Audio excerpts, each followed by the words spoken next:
Hey everybody, Aaron here, and it's time once again for another Turbo review. Today we're taking a look at Transformers Generation 1 Doubledealer. Recently I faced a bit of a conundrum. Should my next Turbo review be an Autobot or a Decepticon?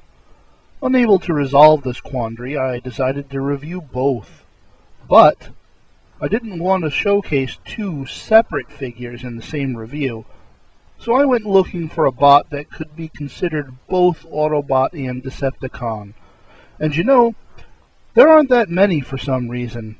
Anyway, I ended up digging out my G1 Doubledealer. Let's have a look at him, shall we? Doubledealer's alt mode is a somewhat odd-looking missile carrier. His main feature here is the giant gray missile, which just kind of sits on the back of the vehicle. He has 8 free-rolling wheels, all of which are plastic, and all of which roll very well. Lifting up the piece that holds the missile in place reveals a space for one of Doubledealer's 2 engines, and this is integral to his transformations into his other modes.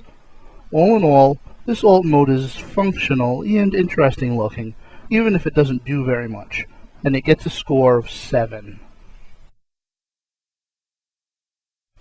Doubledealer comes with 2 partners, Knock, a humanoid, and Scar, a bat-like creature. Both of these partners transform into Doubledealer's engines, and the robot mode he transforms into is dependent upon which of the 2 partners is inserted into Doubledealer's engine slot. I'll start off with Scar, who unlocks Doubledealer's Decepticon robot mode. Transformation to Decepticon robot utilizes a lot of ancillary parts, ones that are only involved in this particular mode. Still, it's pretty straightforward, though not necessarily simple. I'll give the transformation score after I've shown all Doubledealer's transformations. In his Decepticon robot mode, Doubledealer is a robotic bird with big purple wings. To be honest, it looks like an amalgam of a robot bird and Doubledealer's vehicle form. The missile from alt mode splits in 2, with the front portion reattaching to the piece that holds it in vehicle mode, which is on the underbelly of the bird. The back half of the missile fits on his back as a weapon.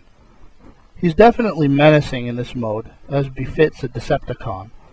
But that's not all that this bot has to offer, and I'll give a robot mode score after I show Doubledealer's other robot mode.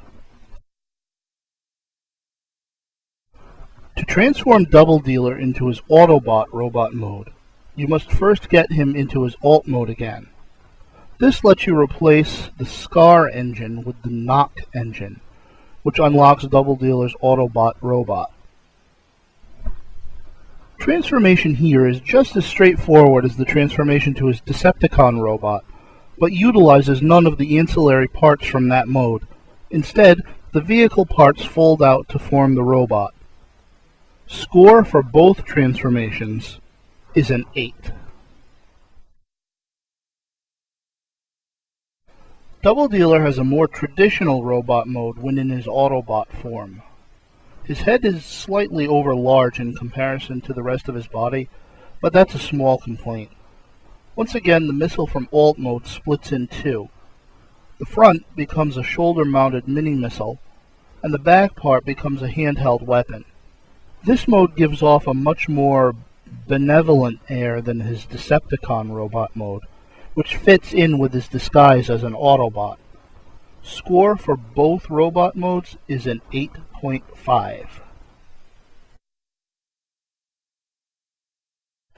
In Decepticon robot mode, Doubledealer has decent articulation. Legs, wings, and head all move, and the bird's mouth even opens and closes. His Autobot robot mode doesn't fare so well. His legs will rotate to the sides at both hips and knee, but neither joint will move forward or back. Now his arms, well, they only rotate at the elbow. This makes his Autobot robot mode kind of brick-like. Still, both robot modes combined get an articulation score of 7.5. Doubledealer has two separate gimmicks, and either one would make this figure exceptional, but combined, they make him fantastic. First is his dual Power Master gimmick, where his two partners each become an engine that unlocks a separate robot mode. His second gimmick is that he is a triple changer, though he differs from most other triple changers in that he has one alt mode and two robot modes. These gimmicks really add to the toy and are in no way intrusive like some gimmicks can be. Gimmick score is a 9. Overall, Doubledealer scores an 8. He's got a functional alt mode and two wildly different robot modes. Transformation into both these modes is unique, and both of his gimmicks serve to make this figure that much more awesome. Articulation is where he falters a little, but certainly not by much. Highly recommended. One surprising feature about Doubledealer is that although he's a Generation 1 figure with several accessories, you don't have to babysit any of them in any of his 3 modes. That's right. There's storage for everything he comes with, regardless of whether you've got him in his alt mode or either of his 2 robot modes, even if the storage is nothing more than a folded up bat sticking out of his butt. Unfortunately, the fact that he is an older toy, coupled with the fact that he has several accessories, means that trying to get a hold of him in good condition and complete can be quite expensive in today's market. Still, he's more than a worthy addition to your collection if you can afford him. Thanks for watching. Be sure to tune in again soon. Same turbo time, same turbo channel.